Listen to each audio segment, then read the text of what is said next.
हाँ 40 बताइए। पहले आप रीड कीजिए, आप खुद कोशिश कीजिए इसका मीनिंग को निकालने का, क्योंकि एग्जाम में आपको खुद ही निकालने होंगे। इसके बाद मैं बताऊंगा अगर असिस्ट करने की नीड हुई तो।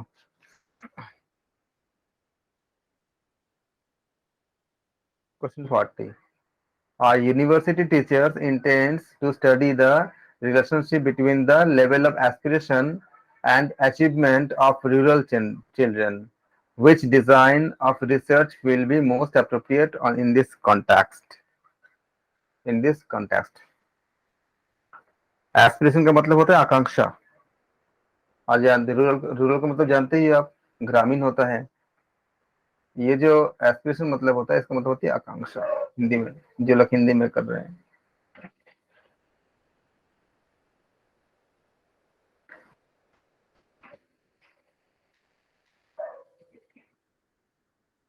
बताएं क्या होगा।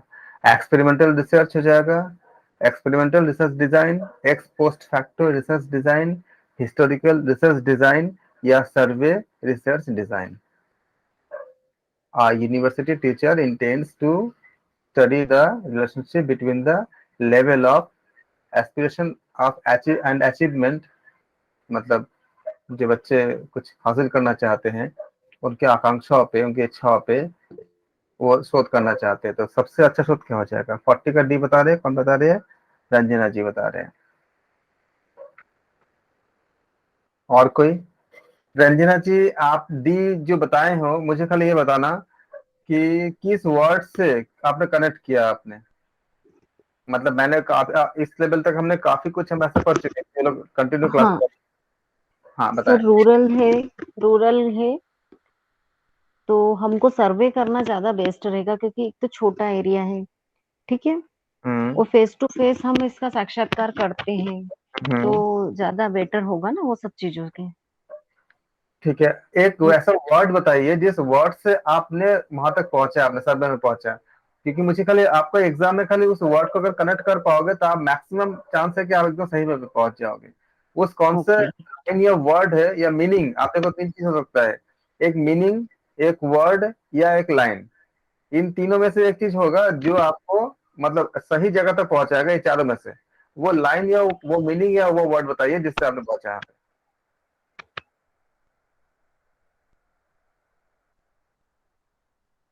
ये आपने इंटेंड मतलब सर क्या, इंटेंड का क्या बोलेंगे अपन इसको हिंदी में? झुकाओ। झुकाव। हाँ जी। ओके।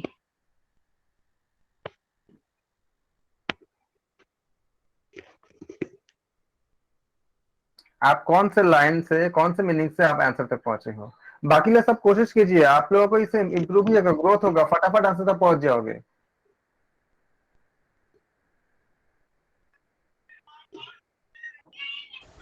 एक्स पोस्ट फैक्टो होना चाहिए सर। एक्सपोज फैक्टर आप कैसे पहुंचे, कैसे कैसे समझे आपने? मैंने बोला हाँ। आप जब भी इसके जब आप निकालोगे, देखो दो तीन चीज मैं बता दे रहा आपको कि कैसे आप जाओगे। पहला आप ये करोगे कि कोई वर्ड या कनेक्टिंग वर्ड, जैसे मैंने आपको बहुत से मैंने वर्ड बताया मैंने, या कोई वर्ड, इसको आप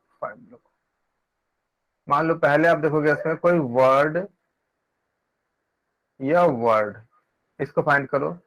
दूसरा क्या फाइंड करो? मीनिंग। कोई ऐसा कुछ डेप्थ मीनिंग होगा, कोई लाइंस जिसके बेसिस पे आप ये आंसर हमें दे रहे हो। तीसरा क्या होगा आपका? कोई मोटो, विशेष मोटो। यही इन्हीं तीनों के आधार पे आपको सर्च करनी है। क्या मोटो या क्यों कनेक्टिंग वर्ड, जैसे कि हमने कल देखा था ना कि एक्सपेरिमेंटल आपका रिसर्च में कुछ कनेक्टिंग वर्ड्स होते हैं। कोई वर्ड, कोई इस तरह के कोई लाइन, या उसको कुछ ऐसा मीनिंग या मोटो, तीनों में ही आपको ढूंढनी है आंसर। आप मुझे बताओ कैसा। आपने बहुत अच्छा कर रहे हो, मैम जी बताइए, बहुत अच्छा बताइए है, लेकिन मुझे खाली इस चीज को करनी है। कैसा निकाला आपने? पुंडित जी हमारे साथ है आज? जी, लेकिन ये क्वेश्चन के टाइम में मैं ध्यान नहीं दिया था, थोड़ा साइड में था। देखो एक यूनिवर्सिटी टीचर जो है, ये जानना चाहते हैं कि जो आपका between the level of aspiration, मतलब जो बच्चों का जो इच्छाएं होती है, आकांक्षाएं होती है, और उनका जो अचीवमेंट हुए, किसके लिए, मतलब आपका ग्रामीण के लिए, ग्रामीण जो बच्चे होते हैं। इसको जानने के लिए जो शोध करेंगे, टीचर शोध करना चाहते हैं, तो किस तरह के शोध डिजाइन करेंगे वो? सर्वे में, सर्वे रिसर्च। मैंने यही मेरा क्वेश्चन है कि आपने जो आंसर तक पहुंचे हो, इन तीनों में से क्या अप्लाई किए हो? किसी वर्ड को? सर हाँ, वो ग्रामीण में उतर कर जो मीनिंग बच्चे को देखते हैं ना, मतलब ये बच्चों को ग्रामीण में उतरते हैं ना वो, तो एक प्रकार से सर्वे हो रहा है ना। यहाँ आपने एक मीनिंग का, ठीक है, आप लोगों ने, आपका आंसर सब बिल्कुल सही है, सर्वे होगा। क्या है कि ग्रामीण में जब बच्चे को देखते हैं तो उनका मीनिंग क्या है, पूरा लाइन का मतलब क्या है? मतलब यह है कि यूनिवर्सिटी के टीचर जो है उनका, एच्योर में रूरल हाँ, चिल्ड्रन। उनका इच्छा क्या है कि हर बच्चे में ऐसा मतलब जो बच्चों में आपका जो अचीवमेंट है और जो उनका आकांक्षा है, वो उसके बारे में शोध करना चाहेंगे। तो क्या होगा, बहुत डीप शोध करने पड़ेंगे, बहुत गहन शोध करने पड़ेंगे, क्योंकि एक एक बच्चे को देखने पड़ेंगे। जब एक एक बच्चे को देखने होंगे तो शोध क्या होगा, बहुत ही ज्यादा गहन हो जाएगा। तो गहन शोध कहाँ होती है? सर्वे में होती है, एक का साक्षात्कार। साक्षात्कार होती है इसमें, पूरा इसमें अच्छे से। तो क्या होगा कि हम क्या बोलेंगे, जिन जो लोग इंग्लिश में कर रहे हैं, द क्वेश्चंस आर डिजाइन, क्या बोलेंगे, to test the depth of the subject knowledge and ability to analyse how the various component, मतलब आप कह सकते हो, इसको प्रोसेस भी कर सकते हो, of a system contribute to create the whole. इस अकॉर्डिंग क्या होगा, हमें हमारा पूरा पूरा हमारा मतलब फोकस रहेगा।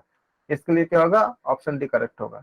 अगर आप इस जो मैं बता रहा हूं, अगर आपने इस टेक्निक को अगर डेवलप कर लिए, बहुत जल्दी और सारे क्वेश्चन सही करके आओगे, क्योंकि उसके लिए आपको खाली कनेक्ट खाली करने पड़ेंगे। आपका अगर बहुत ज्यादा किसी चीज में अगर कमांड नहीं भी है, तो भी आप निकाल लोगे आंसर। ओके, जी सर, बिल्कुल। बिल्कुल सही है। Survey method, survey research design, जिन लोगों ने सोचा है और जिन लोगों ने आंसर दिया है, वो बिल्कुल सही है। और जो लोग और कुछ सोचे होंगे आंसर ऑप्शन को, वो एक बार अपने आप को मतलब मैच करा ले ऑप्शन के साथ। कोई डाउट है पूछ सकते हो, मैं आपको एक्सप्लेन करूंगा।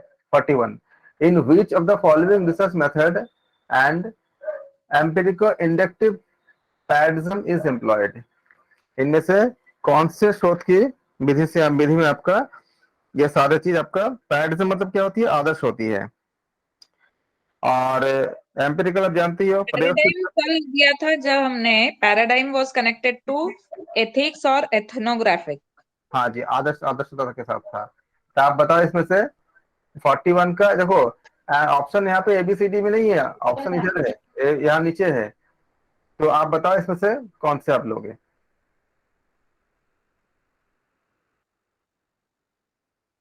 अभी आप जो आंसर बताओगे पूरा ट्रिक के साथ बताओगे, जो मैंने सिखाया है उस ट्रिक के साथ बताओगे, खाली आंसर नहीं चाहिए।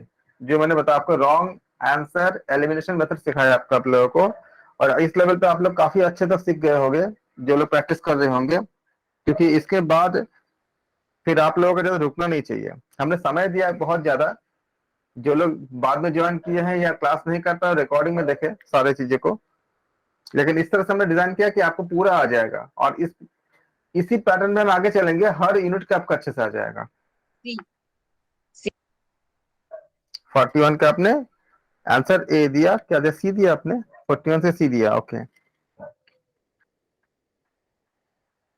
सबसे पहले बात आती है कि आपने ए दिया या सी दिया, ठीक है। बी और डी बाकी हैं। क्या बोल रहे हैं इसमें, in which of the following research method and empirico inductive paradigm is employed? तो इसके पहले जो लोग हम हिंदी में कर रहे हैं, आप जानते हो कि पैराडिज्म मतलब क्या होती है, आदर्श होती है। इसका मतलब क्या होगा, आदर्श। मैं पहले हिंदी पर लिख देता हूँ ताकि आप लोगों को दिक्कत ना हो।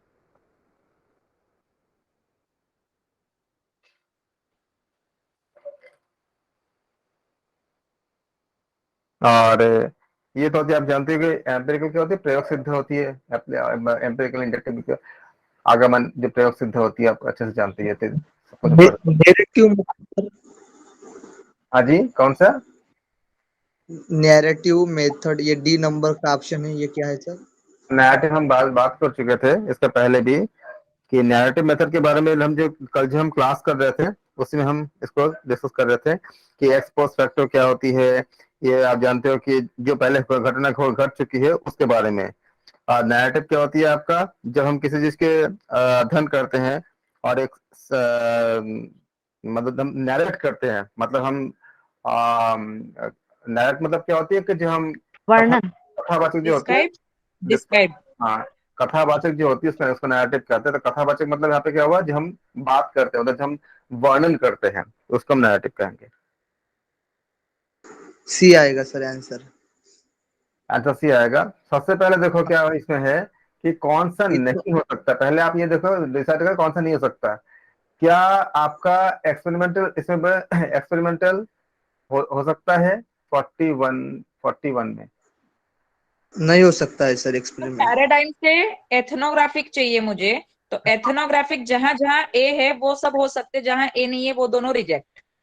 बहुत अच्छे, यस। Very very good. ये खत्म, ये खत्म, बाकी लोग समझ पा रहे हैं? हाँ। जी सर। बहुत अच्छे, और वेरी गुड।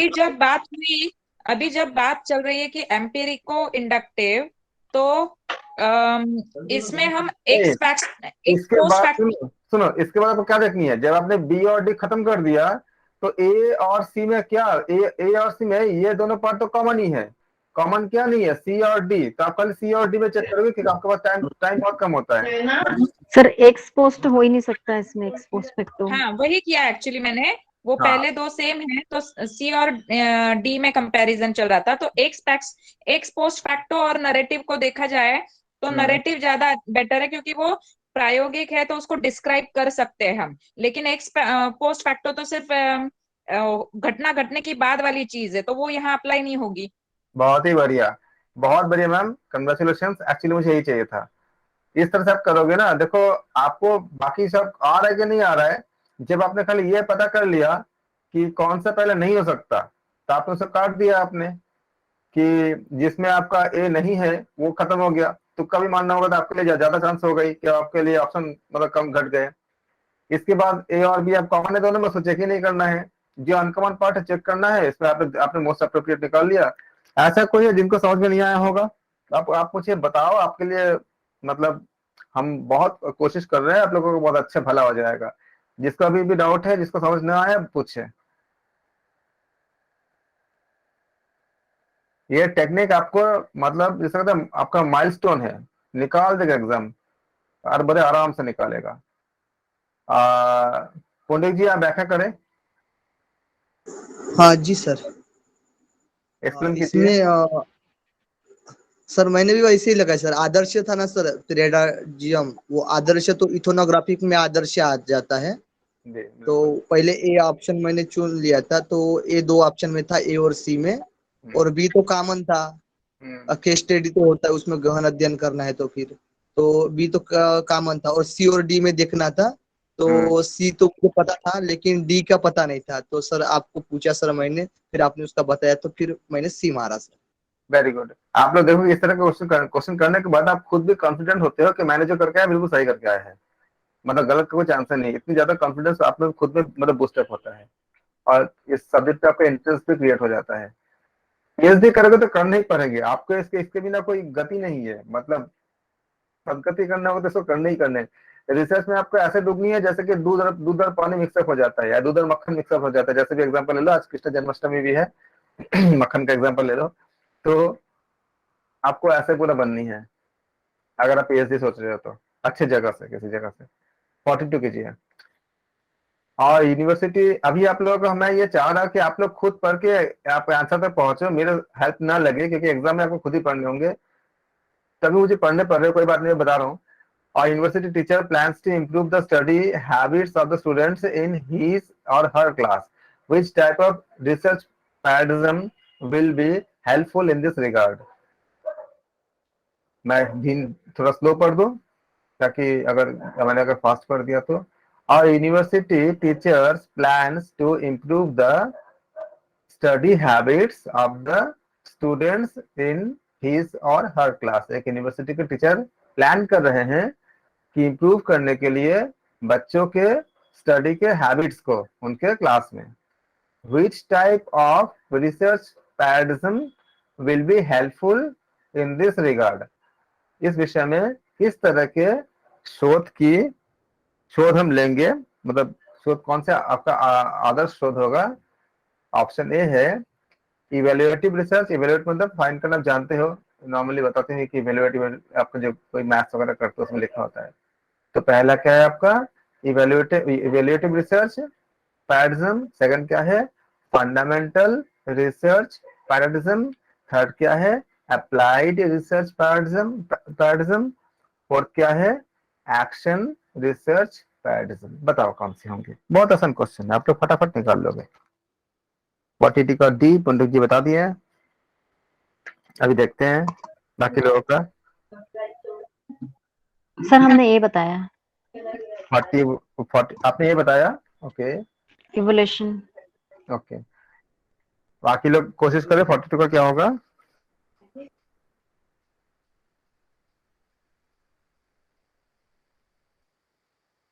बाकी लोग बताएं।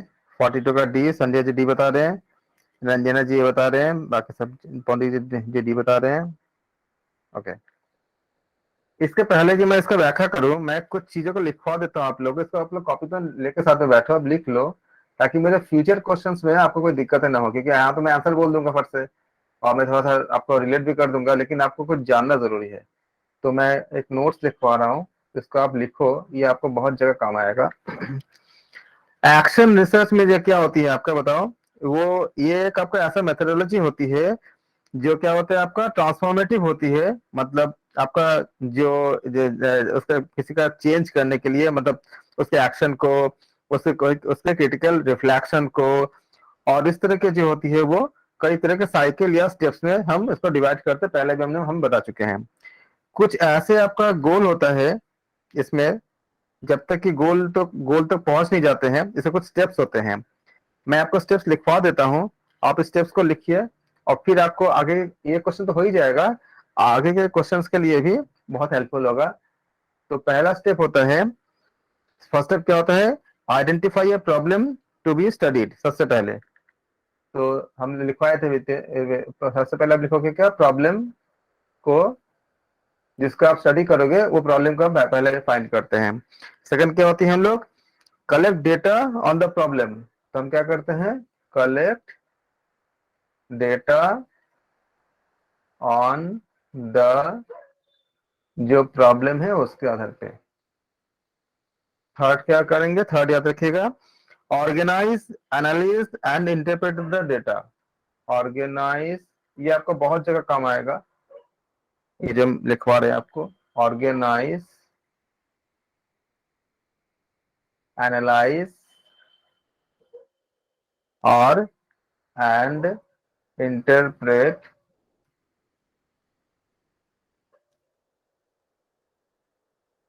The data. फिर अगला है आपका फोर्थ, क्या होता है आपका? एक है प्लान को डेवलप करने के लिए, डेवलपमेंट और develop a plan to address the problem.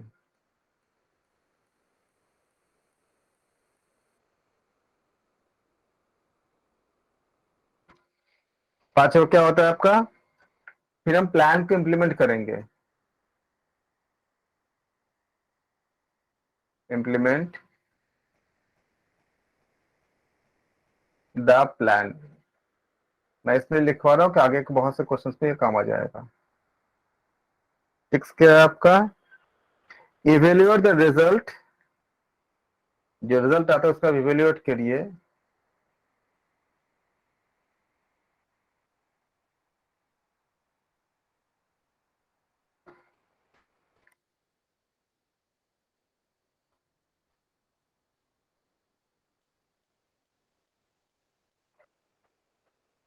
Of the action taken. Action जो भी आप उसके लिए लेते हो उसके लिए। सिक्स हो गया आपका। उसके बाद क्या करोगे आप? उसके बाद आप करोगे आइडेंटिफाई न्यू प्रॉब्लम्स। अगर, क्योंकि रिसर्च क्या होती है, एक प्रॉब्लम पे खत्म शुरू होती है और एक प्रॉब्लम पे वो खत्म हो जाती है। इसके बारे में हम बात कर चुके थे जब हमने इसका स्टडी किया था। तो आइडेंटिफाई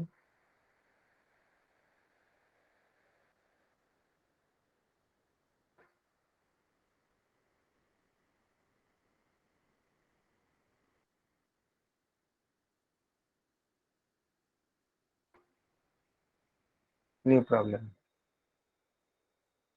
और लास्ट क्या है आपका, इस प्रोसेस को आप रिपीट करते जाओ। Repeat the process. ये जो मैंने लिखा है आपको, ये एक्शन रिसर्च मेथोडोलॉजी के पूरा कॉन्सेप्ट है, जो 8 मैंने लिखा है, अभी लिखा हमने। इसको आप याद रखना, और ये बहुत जगह जगह काम आएगा। अब क्या कर रहे हैं, university teacher plans to improve the study of habit students in his or her class.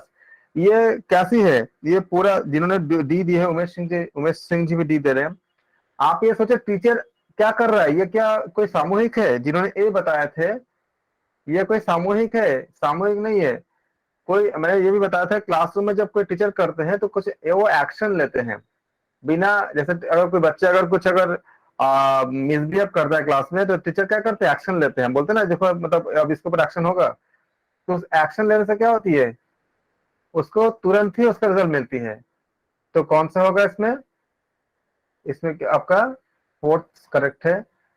Pandit ji, action research. हाँ, आप लोग उमेश सिंह जी बताइए कि आप किस वर्ड से आप एक्शन करते हो, कौन सी लाइन या वर्ड या मीनिंग से कैसे पहुंचे अपने एक्शन तक?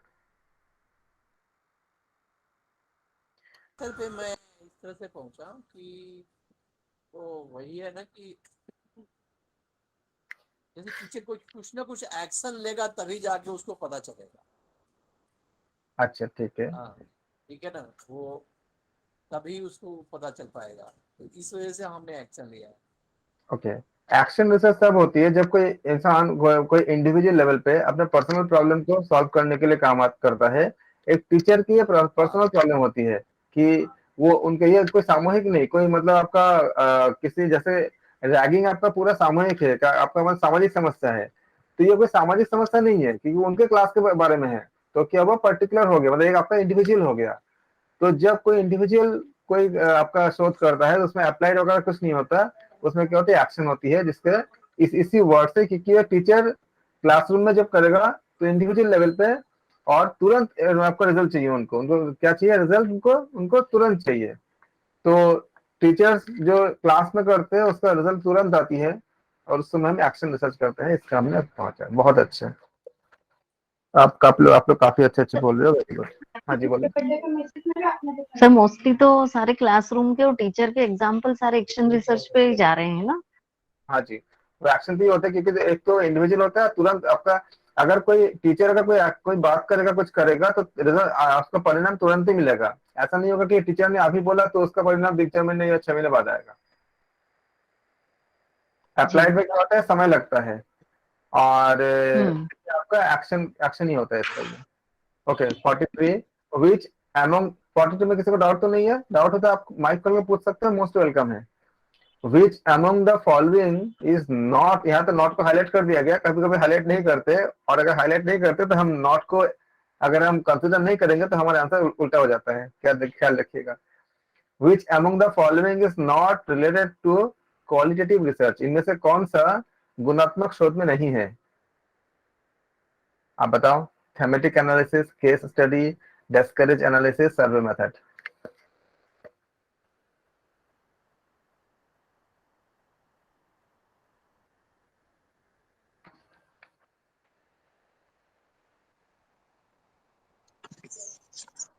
मेडिकल का सर बताइएगा थोड़ा। ठीक है, बाकी लोग कोशिश करेंगे, फिर मैं बताता हूँ मैं। थेमेटिक एनालिसिस का मतलब होती है विषयगत विश्लेषण। मैंने आपको हिंदी में बता दिया, अब आप आगे कोशिश करो। थेमेटिक एनालिसिस एक ऐसा मेथड होती है जिसका हिंदी होता है विषयगत विश्लेषण होती है, और ये मेथड एनालाइज करता है। बाकी मैं बोल दूंगा तो आप आंसर तक पहुंच जाओगे, मैं बोलूंगा नहीं, आप लोग कोशिश करो। 43 का सी बता रहे हैं। डिस्कवर का थोड़ा हिंदी सिर्फ मीनिंग बताइए सर। किसका किसका? Discovers discourse. Disc discourse. हाँ। डिस्कोर्स का मीनिंग कोई बताए? डिस्कोर्स जो होती है भाषा का विश्लेषण आपका होती है एक्चुअली। डिस्कोर्स एनालिसिस जो होती है इसका मतलब होती है किसी लैंग्वेज का, किसी भाषा का विश्लेषण करना। ये होगी सर केस स्टडी इसका आंसर।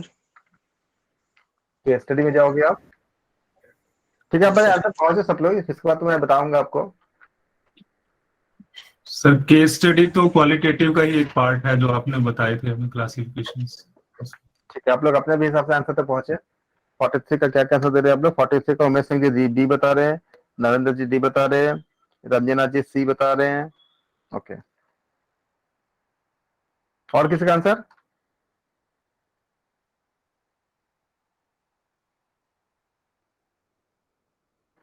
इसको ना आप हिंदी में लिख लीजिए, जैसा ने अभी बात किया है डिस्कस आपका डिस्कस एनालिसिस, इसका हिंदी क्या हो जाएगा बताइए पंडित जी, इसका हिंदी क्या है?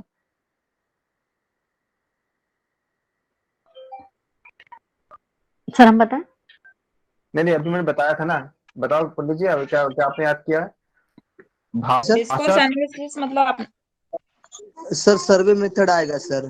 नहीं नहीं, डिस्कोर्स एनालिसिस का हिंदी में जो बताया आपने तो भाषा का विश्लेषण तो हम जो लैंग्वेज का तो विश्लेषण हो रहा है ना सर, मतलब भाषा बोली जा रही है तो वो तो क्वालिटी होगी, तो इसमें नॉट क्वालिटी बोल रहे हैं ना सर। हाँ जी, जो लोग हिंदी में कर रहे हो हिंदी में लिख ले। हमें जो क्वालिटी में आते हैं उसको हमको ढूंढ निकालना है। अच्छा, भाषा तो क्वालिटी सर। हाँ, और कोई बताएं, और कोई बोलना चाहेंगे? माइक खोल के बताएं।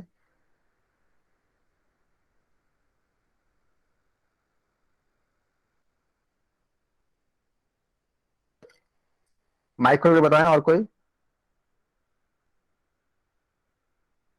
ठीक है, आप लोगों ने काफी अच्छा बोले और रियली अप्रिशिएटेड, लेकिन हम को ये चाहेंगे कि आप चारों को मीनिंग को व्याख्या करें ताकि और अच्छे से आपको माइंड पूरा बैठ जाए।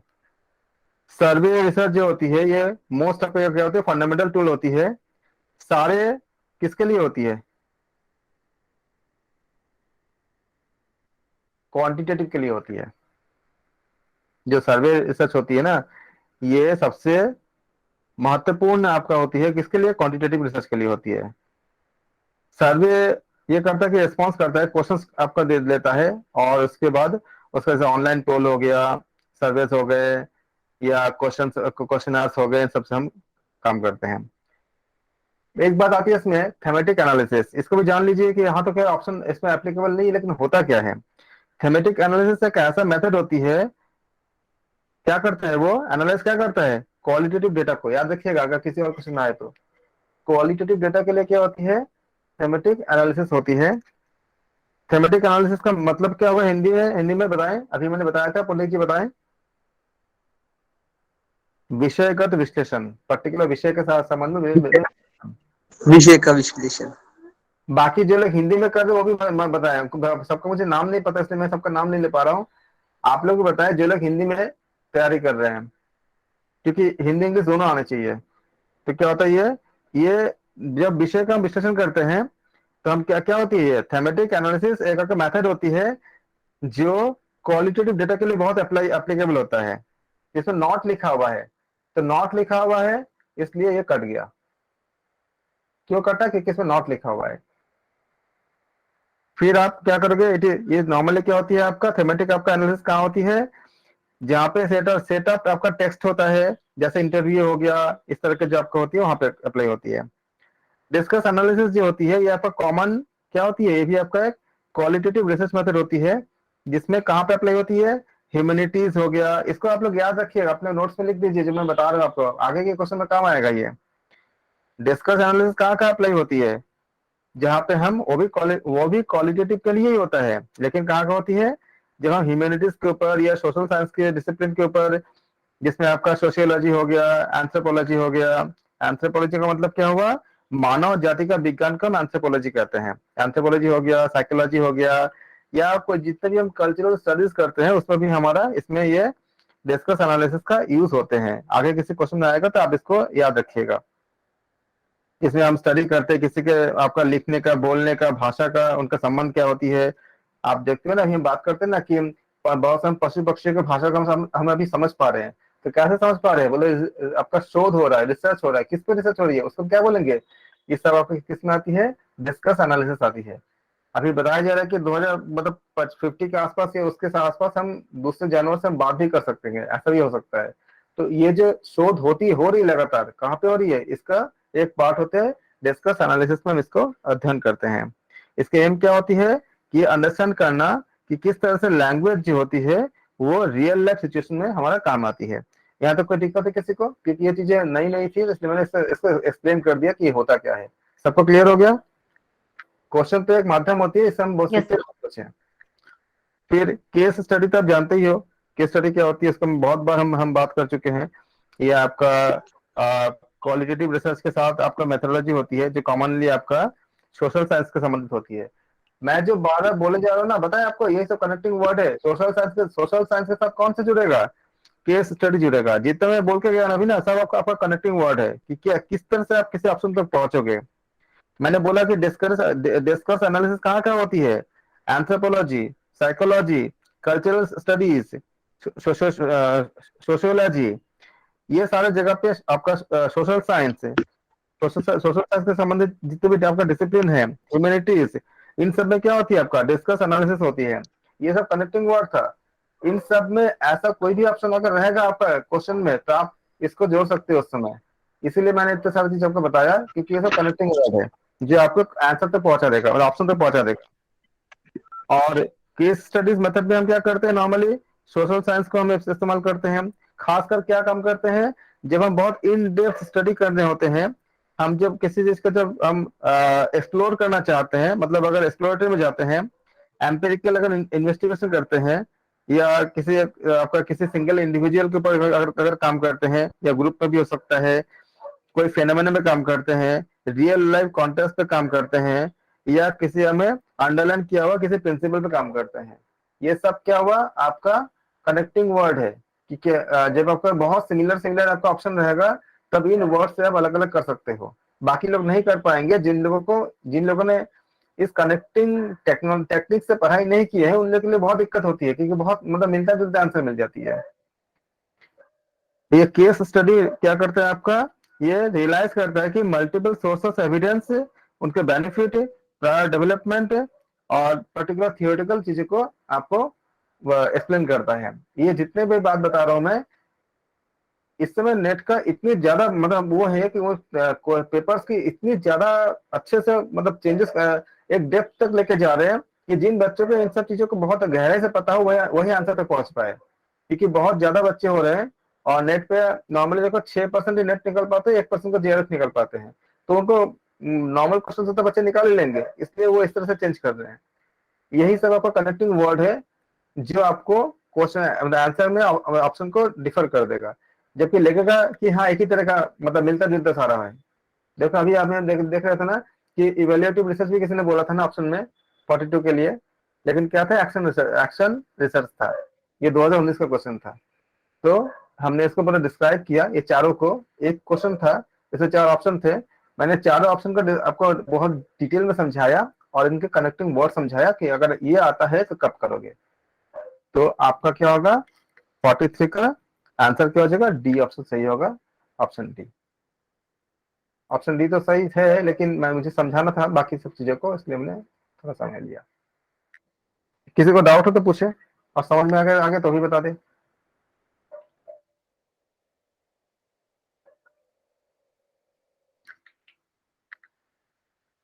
फोर करेंगे।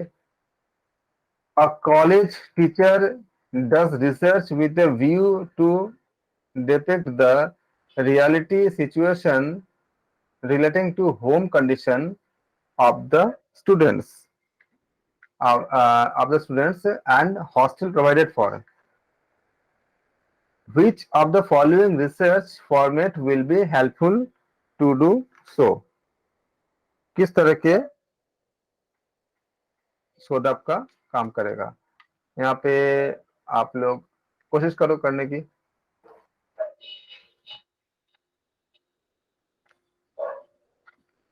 डेबिट वर्ड का मतलब होता है चित्रित करना।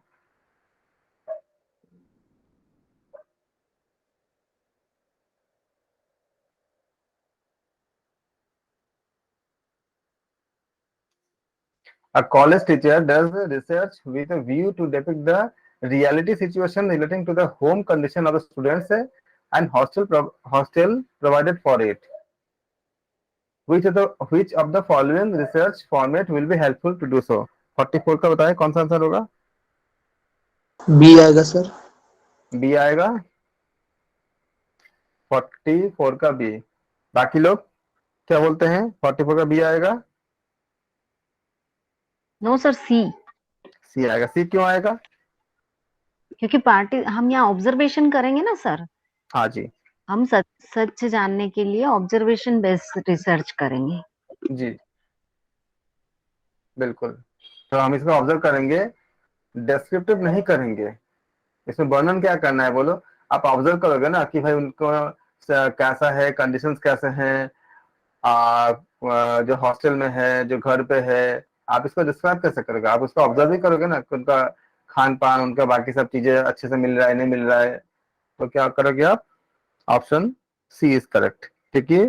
पार्टिसिपेंट ऑब्जर्वेशन एक आपका क्वालिटेटिव रिसर्च मेथड होती है, जिसमें रिसर्चर क्या करते हैं, ऑब्जर्व के साथ साथ पार्टिसिपेंट को जो आपका जो एक्टिविटी में खुद को आपका जो एंगेज भी होता है खुद, कि रिसर्चर जो पार्टिसिपेंट के साथ वो खुद भी मतलब वहां पे रहता है, देखता है कि ऑब्जर्व करने के दूर से तो नहीं हो सकता।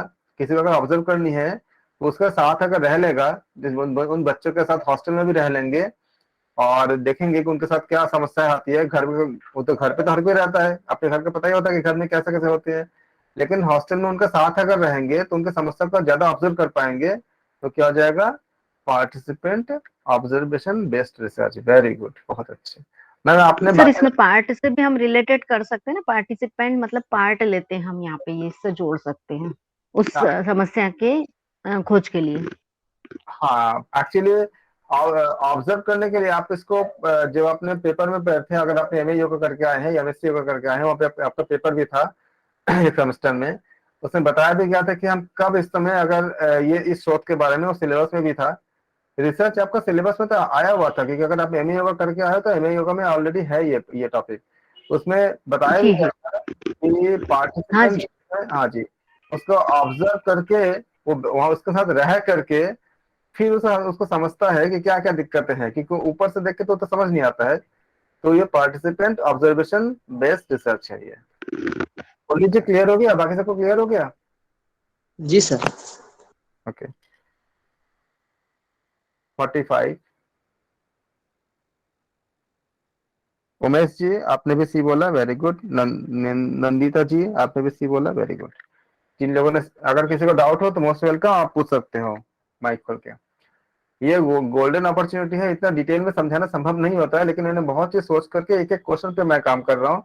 यहाँ तक कि एक एक क्वेश्चन का ऑप्शन में भी काम कर रहा था, ताकि आप लोगों को वो भी अच्छे से मतलब समझ आ जाए, ताकि फ्यूचर में अगर नए क्वेश्चन आता है तो आप अच्छे से कर पाओ। 45।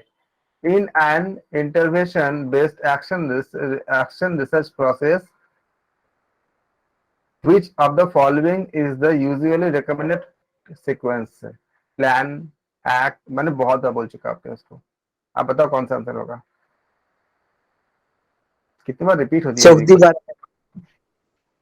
कौन सा? चौथी बार आया सर क्वेश्चन, ये रिपीट। सर ए नंबर का आएगा इसमें। आप बताओ कौन सा ए होगा? नंबर। आप देखो कि किसने बोला कि इसमें क्वेश्चन रिपीट नहीं होता? रिपीट होनी ना 2019 में आया था, देखो।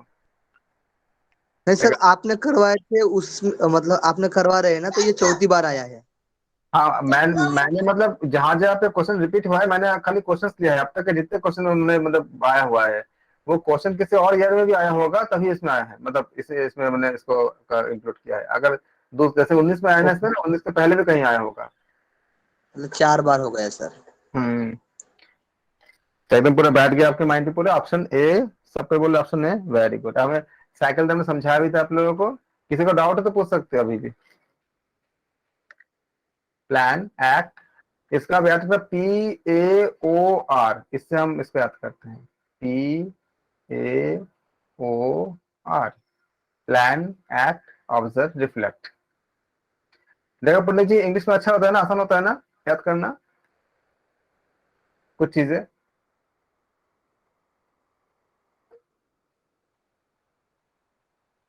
ओके 46। कौन सी चीजें ऐसे शॉर्ट फॉर्म करके याद करती हूँ? हाँ जी मैम, ऐसे कई चीजें हैं, क्योंकि हमारे ये टॉपिक बहुत लेंदी है और हमारे क्लास ऑलरेडी करीब करीब मतलब 20 दिन होने जा रहा है, इसलिए मुझे जल्दी खत्म करनी है, वरना बताने के लिए बहुत कुछ है।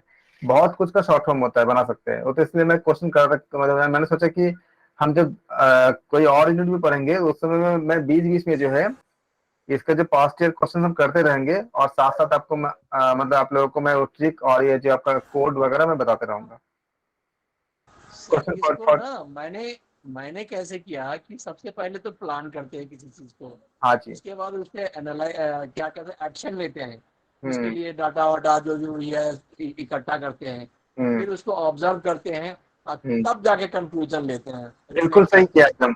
और आप अगर देखो इसको, इस क्वेश्चन करने के लिए क्या था, इतनी आसान था। कोई भी समस्या किसी, अगर आपने मान लो कुछ भी नहीं पढ़ा, आपने रिसर्च वगैरह आपको ज्यादा नहीं आता, कोई बात नहीं। नॉर्मल कॉमन सेंस क्या करते हैं हम, पहले इसको क्या करेंगे, पहले एक मतलब प्लान करेंगे, उसके बाद ही तो कोई भी समस्या करेंगे। कोई कहीं भी कुछ जाएंगे, अगर आपको घूमने भी जाना है तो घूमने के जाने के लिए भी प्लान बनाएंगे। अगर आपको घर खरीदना है तब प्लानिंग तो करोगे आप सबसे पहले, कि कहाँ से पैसा आएगा, कहाँ से लोन लाएगा, कहाँ से कितने EMI आएगा, सब कुछ बारे में हम देखोगे उसको। तो प्लान पहले आएगा। तो क्या हुआ, ये भी कट गया, ये भी कट गया, ये भी कट गया। अगर बाकी आपको नहीं भी आता तो भी आप आंसर ए में पहुंच गए। रॉन्ग आंसर एलिमिनेशन मेथड से, क्योंकि प्लान खाली ऑप्शन ए पे ही है। तो बाकी आपने एकदम बिल्कुल सही किया। लेकिन क्या होता है, कभी कभी इतने आसान आसान देते नहीं है, वो भी घुमा घुमा के देते हैं, इसलिए अगर आप इस तरह का कोड के याद रखोगे तब आपको आसान हो जाती है इसको फाइंड करने के लिए। वो तो इस बार बहुत इजी पता नहीं क्यों दे दिए थे, 2019 में आया था ये। Generalised conclusion on the basis of a sample is technically known as, generalised conclusion on the basis of a sample is technically known as. सामान्यकरण जो है किसी सैंपल का, उसको तकनीकी रूप से हम क्या बोलते हैं, data analysis and interpretation, parameters, inferences, statistical inferences, ये सारे ऑल ऑफ द अबव। 46 का डी बता रहे पंडित जी। पंडित जी आप जी बहुत अच्छे कर रहे धीरे, वेरी गुड, ऐसे सबको पंडित जी कहते रहे, और हर कोई बहुत लोग सर हमने भी बताया। आपने बताया, वेरी गुड, जी। हमारा बहुत भी अच्छा। डी है। हाँ जी, वेरी वेरी गुड। मैम आप बताया, आपने डी क्यों बताया।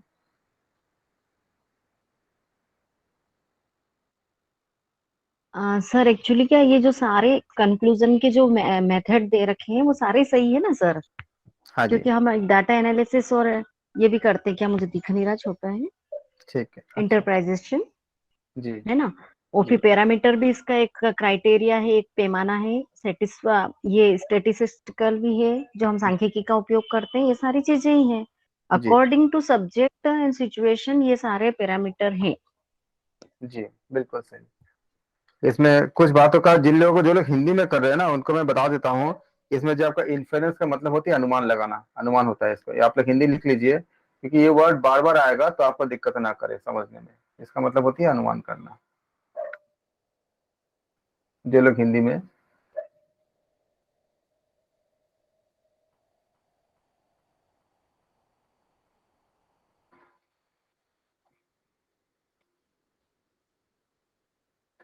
जो इन्फेरेंस, जो आपके साथ कुछ इंटरप्रिटेशन का मतलब क्या होता है, व्याख्या करना होता है, इसका याद रखिएगा।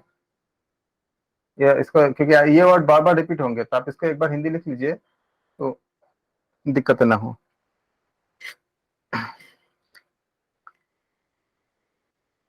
बाकी इसका ऑल होता है, बहुत अच्छा। संजय जी आप बिल्कुल सही आंसर दिया आपने, वेरी वेरी। 47 का करें, अब आप लोग बहुत अच्छा करने धीरे धीरे करते जा रहे हो, यही हमको चाहिए। मैं सबके साथ चाहता हूँ कि सबको ऐसा लगे। अगर किसी को भी कोई डाउट हो, आप मुझे पर्सनल नंबर पे मैसेज कर सकते हो। मैं आपसे अलग से, आपका जो डाउट्स होंगे जिस टॉपिक पे, मैं आपको अलग से मैं समझा दूंगा। लेकिन आप लोग ना तो संकोच करे कुछ, आप लोग उसको कोशिश करे करने के लिए। जिसको भी कोई दिक्कत है वो मेरे पर्सनल पे मैसेज करे, मैं उसको अलग से बता दूंगा, जो भी उनका जिस टॉपिक पे भी उनका डाउट होगा, क्योंकि करना जरूरी बहुत है। Which are the following steps are required to design a question Eyre.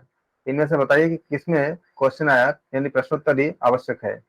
Writing primary and secondary aims of the study, review the review of the current literature, prepare a draft of questionnaire, revision of the draft। यहाँ पे आपको ABCD नहीं देना है, ABCD आपको यहाँ से देना है, ख्याल रखिएगा नीचे। आप इसमें बताओ कौन सा आंसर होंगे 47 का। ड्राफ्ट का हिंदी होता है प्रारूप, याद रखना, जो लोग हिंदी में कर रहे हैं ना, इसका हिंदी में कहते हैं प्रारूप कहते हैं। लेकिन मुझे इंग्लिश ज्यादा कंफर्ट होता है, लेकिन आप लोग भी कोशिश करो इसे इंग्लिश में करने की, लेकिन हिंदी में अगर बोलते हो तो इसको कहते हैं प्रारूप कहते हैं।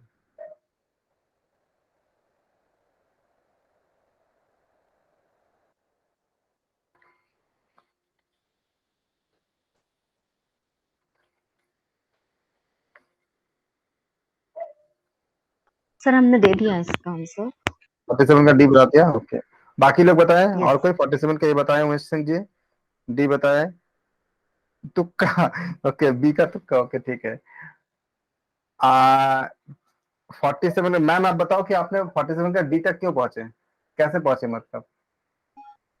सर ये चारों जो सिचुएशंस है चारों उसके लिए ये मतलब फ्रूटफुल है। हम हम्म पहले सबसे पहले प्राइमरी और सेकेंडरी डाटा हम इकट्ठा करेंगे, हम्म ठीक है। उसके बाद हमको रिव्यू करना, करंट लिटरेचर हम देखेंगे अभी, हम्म, है ना। और हाँ, प्रिपेयर ऑफ ड्राफ्ट, इसका अपन प्रारूप तैयार करेंगे क्वेश्चनरी का।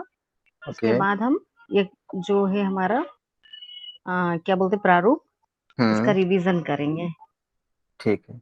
मतलब बहुत, देखेंगे, चेक करेंगे सही है कि नहीं, क्वेश्चन और जोड़ना है क्या हमें इसमें या कुछ कमी है। जी बिल्कुल, आपने बिल्कुल सही बताया ma'am, thank you so much. इसके 10 पॉइंट होते हैं। जब भी आप क्वेश्चनर करते हो ना, मैंने 10 पॉइंट लिखवाया था पहले, आपको बताया था आप लोगों को 10 पॉइंट्स होते हैं। इस 10 पॉइंट का आप याद रखोगे तो इसमें आपको उनमें से अगर चारों पॉइंट से मैच करता है, मतलब तीनों पॉइंट मैच करता है, तो आप बोलोगे ऑल ऑफ द। आपने बिल्कुल सही बताया।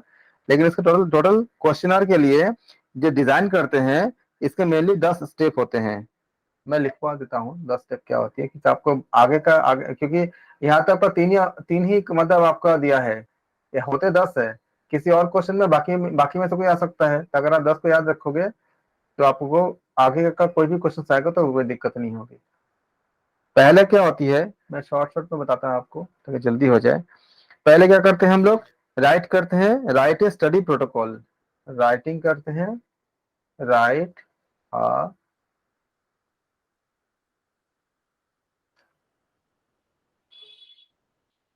स्टडी प्रोटोकॉल, ये आपका पहला स्टेप होता है क्वेश्चन आर के। सेकंड स्टेप होता है ड्रॉ ए प्लान, हम प्लान एक ड्रॉ करते हैं, draw a plan of analysis.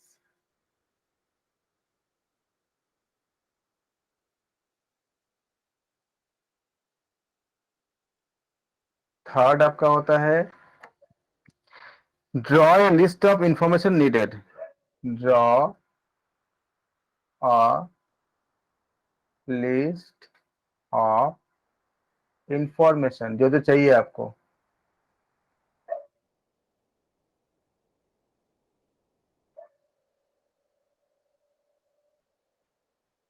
चौथा होता है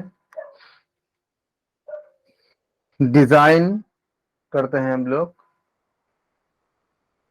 डिजाइन डिफरेंट पार्ट्स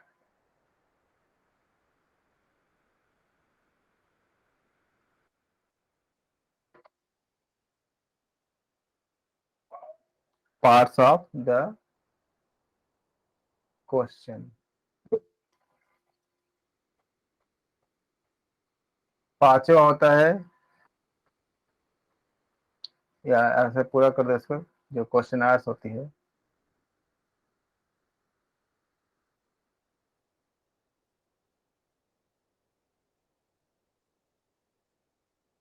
जो क्वेश्चनर होती है उसको हम लिख लेते हैं। फिर क्या करते हैं हम लोग, इतना करने के बाद फिर हम करते हैं राइट द क्वेश्चन।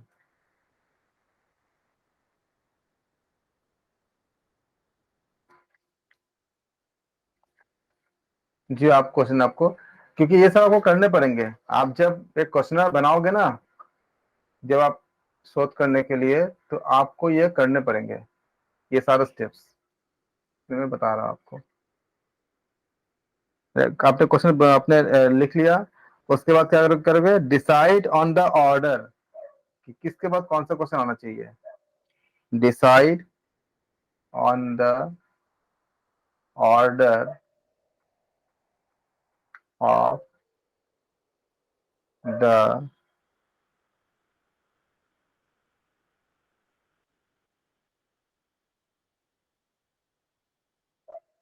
क्वेश्चंस।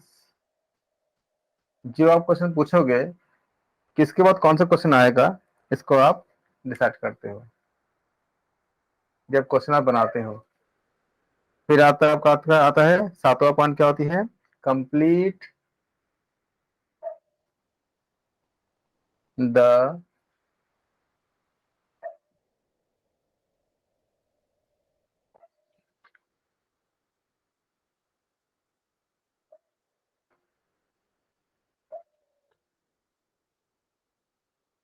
जो क्वेश्चन आ रहा है उसका कंप्लीट करते हो।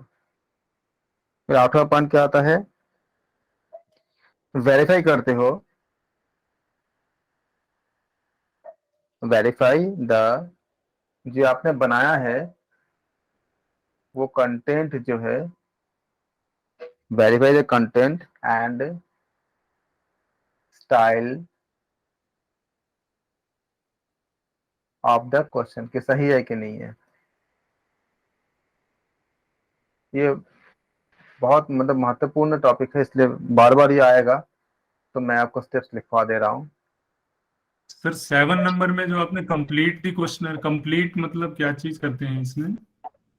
क्वेश्चनर जो होती है वो कंप्लीट है कि नहीं, हम देख लेते हैं कि जैसे कई कई कंप्लीट आपका कोई ऐसे बहुत से क्वेश्चन होते हैं जिसके सब पार्ट भी हो सकते हैं। तो सब पार्ट हमारा कोई छूटा तो नहीं है, क्योंकि क्वेश्चन अधूरा कभी कभी रह जाता है कि जो मतलब हम एक तरह से इसको सर रिव्यू करते हैं मतलब। इसको चेक करेंगे सर। क्रॉस चेक करेंगे, क्योंकि 2 मीनिंग तो नहीं निकल रही है। कभी कभी ऐसा होता है क्वेश्चन का दो तीन मीनिंग निकल जाती है, तो सामने वाले के जी पास सही मीनिंग नहीं पाती, और या मल्टीपल मीनिंग चली जाती है। तो वो उससे जी मतलब सीधा सिंपल हो, या अगर उस क्वेश्चन का कोई पार्ट होता है, 2-3 पार्ट में अगर होना होता है तो वो भी हो। अक्सर ऐसा होता है कि हम कुछ, हमारे दिमाग में कुछ और होता है, और हमने क्वेश्चन को हमें जनरेट कर दिया, लेकिन जब क्वेश्चन किसी के पास गया तो उसका दिमाग में कुछ और चला गया, उसमें मीनिंग मतलब मल्टीपल मीनिंग में चली जाती है। ऐसा होता है ना कि आपका आ, कई बार हम लोग देखते हैं कि आपका डुअल मीनिंग वाली जो बातें होती है, तो डुअल मीनिंग में क्या होती है कि हम हमें मतलब 2 अर्थ या 3 अर्थ के बारे में चली जाती है। तो एक क्लियर क्वेश्चन हो कि हमें पता चले कि पूछ क्या रहे हैं, और एक कॉमन मतलब हो, मतलब उसका कुछ मल्टीपल वे में ना चली जाए, और क्वेश्चन पूरा कंप्लीट हो, ताकि आंसर भी पूरा कंप्लीट आ जाए इस तरह के। इसलिए हमें, हाँ, हम ह्यूमन है, हमसे गलती हो जाती है। तो कभी कभी क्या होता है कि वो सब चीजों को हमें ऐसे शब्दों का इस्तेमाल करना चाहिए जिसका आराम से लोग समझ पाए, और वो मतलब घुमावदार वाला नहीं चाहिए। अगर हम लोकल भाषा में बात करें तो जलेबी वाला बात नहीं होना चाहिए कि घुमा घुमा के हमने कुछ ऐसे डाल दिया कि कुछ और, मतलब लोग उसको उसको समझ ही नहीं पा रहे कि हम बोल क्या रहे हैं। तो कंप्लीट करने होते हैं क्वेश्चंस को।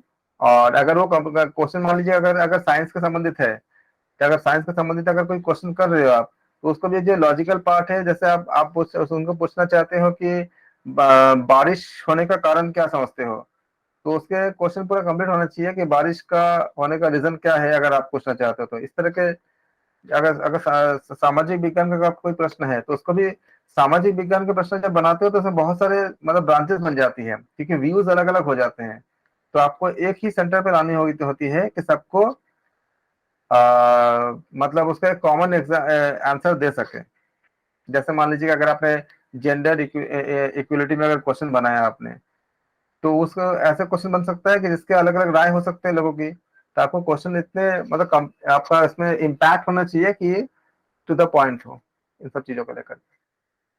फिर आपका जो 9th आता है, 7 और 8 एक जैसे नहीं लग रहे हैं दोनों पॉइंट। नहीं 7 क्या है, कंप्लीट द क्वेश्चन आयर, और 8 क्या है, verify the content and the style of the question. जो कंटेंट आपने डाला, आपने क्वेश्चन को कंप्लीट तो कर दिया, लेकिन उसका कंटेंट है कि नहीं है, कंटेंट को हमें वेरीफाई करनी होती है। क्वेश्चन डालने के बाद भी उसका कंटेंट आपका वेरीफाई है कि नहीं वो भी देखना होता है, और उसका स्टाइल कैसा है क्वेश्चन का। क्वेश्चन कंप्लीट है, लेकिन अगर सही स्टाइल पे नहीं होगा, सही तरीके से नहीं होगा, तो उसका नहीं मतलब हर कोई से हम ऐसा आशा नहीं कर सकते कि वो हमारी तरह सोचेंगे। वो हो सकता है कि हमारे उनका सोच के लेवल हमसे कम हो, हमसे हमसे ज्यादा हो।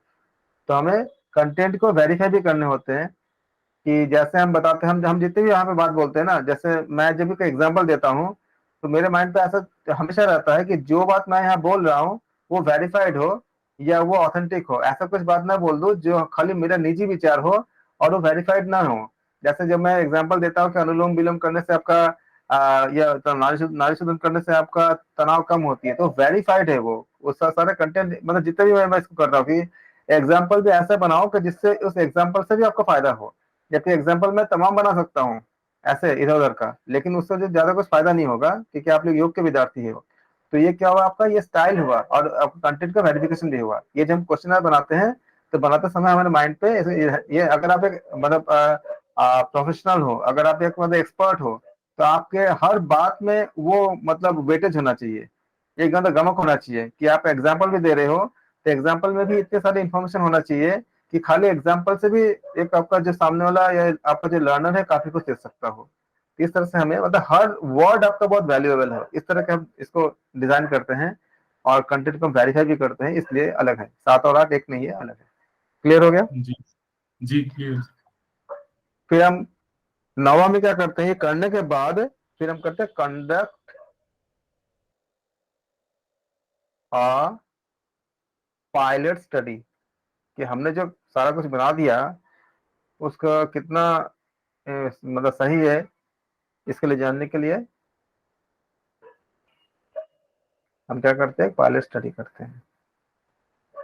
ये 10 पॉइंट आप याद रखोगे। यहाँ तो 3 पॉइंट दिए गए हैं, किसी और क्वेश्चन में कोई और पॉइंट दिए जाएंगे तो आपको दिक्कत नहीं होगी।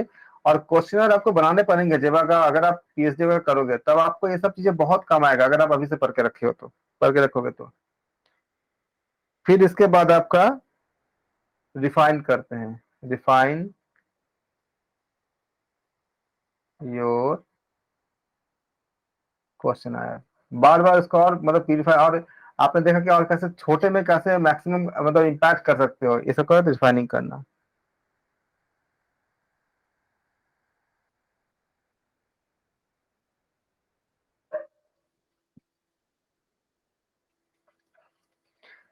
फिर 10 पॉइंट का आप लोग स्क्रीन शॉट ले लो, लिख लो, कैसे भी करो, लेकिन ये आप आपका रिकॉर्डिंग देखना, ये आप याद रखोगे। तो ये क्वेश्चन तक माध्यम है, इसके जरिए हमें ये सब चीजें आपको सिखाने का उद्देश्य था। और आपने बिल्कुल 47 का जो आंसर है ABCD, अगर किसी को कोई डाउट है, डी ऑप्शन करेक्ट है, जिन्होंने मैडम ने बोला, बाकी लोगों ने बोला, संजय जी ने बोला, पुंडित जी आप अभी आपको क्लियर हो गया डी कैसे है? नरेंद्र जी जी ने सर। बोला, रंजना जी ने बोला, सारे लोगों ने डी बोला, उमेश सिंह जी ने भी बोला। सबको थैंक यू सो मच। मुझे इस क्वेश्चन को समझाने में समय लगा, क्योंकि अगर मैं 10 पॉइंट मुझे लगा कि लिख देना चाहिए आप लोगों को, ताकि आगे के आने वाले क्वेश्चंस का आप लोगों को आसान हो जाए, इसलिए मैंने थोड़ा समय लिया। और ये आपका ABCD चारों करेक्ट है, वेरी वेरी गुड। 48 पे आ सकते हैं, क्वेश्चन कर सकते हैं। 48 देखो, ऐसे क्वेश्चन आप कोशिश करो रॉन्ग आंसर या तो एलिमिनेट कर दो, या फिर राइट आंसर जो होगा ही उसको आप इंक्लूड करके आंसर निकालो। From the list given below identify those question which are called process rather than content based question। rather than content based question से ये आपका मतलब आपको इसको निकालनी है। From the list given below identify those question, उस क्वेश्चन को आइडेंटिफाई करो विच आर कॉल्ड प्रोसेस, जो प्रोसेस कहलाता है, rather than content based question. Convergent questions, divergent questions, fact based questions, concept based questions, open questions, closed question.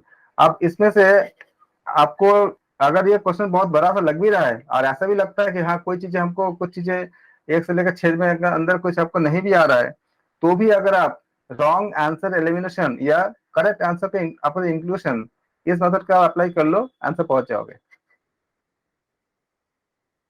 कोशिश करो।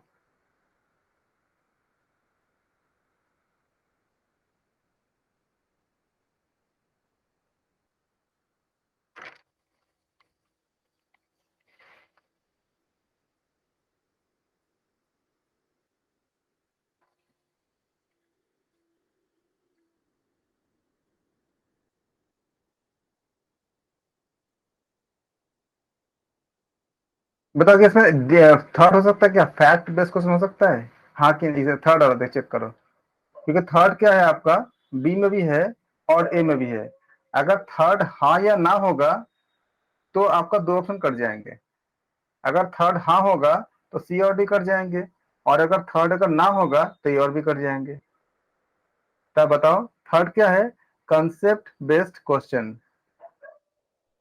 ये तो होगा सर, पक्का। थर्ड एलिमिनेट किया है पहले को, फर्स्ट को, कन्वर्जन क्वेश्चन को एलिमिनेट किया है। ठीक है, आपने बिल्कुल सही किया है। हम्म, तो इसके एलिमिनेट करने से क्या हुआ, आपका पहला कट गया। उस बेसिस पे हमारा अब बी, अगर हाँ भी पहला निकल अगर गया, कट, हाँ कट गया है। अब एक काम करो, आपको बी सी डी अगर पहला आपने काट दिया आपने, तो बी सी डी में देखो आप कैसे कर सकते हो।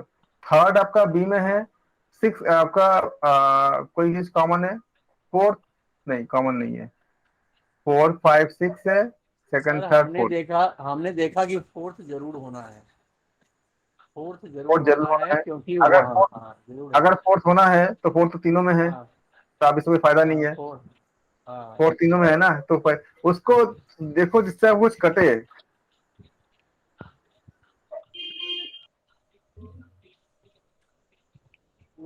कंसेप्ट बेस्ड क्वेश्चन नहीं हो सकता, क्योंकि क्या पूछा है, from the list given below identify the question which are called process.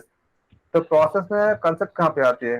Concept नहीं होती है, सॉरी, कंसेप्ट नहीं, फैक्ट बता रहा हूँ। फैक्ट बेस्ड क्वेश्चन जो मैं थर्ड को कर रहा था ना, थर्ड को, एक मिनट, क्या बता, फैक्ट बेस्ड क्वेश्चन थर्ड में देखो।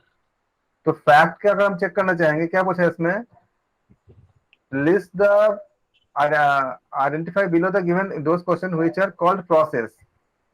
तो प्रोसेस का महत्व देना है, तो प्रोसेस पे आपका फैक्ट ज्यादा काम नहीं करता है, तो थर्ड कट जाएगा। थर्ड कटेगा तो क्या होगा, बी कट जाएगा। अब बचा क्या आपका, सी और डी बचा। क्या अनकॉमन क्या है आपका, क्या चेक कर लोगे तो पता चल जाएगा, सेकंड चेक कर लो तो भी पता चल जाएगा, क्योंकि सेकंड एक में है एक में नहीं है। तो सेकंड क्या बोलता है आपका, डाइवर्जेंट क्वेश्चन। तो अगर आपको डाइवर्जेंट, हमने बोल चुके थे कन्वर्जेंट डाइवर्जेंट आपको क्या क्या होता है।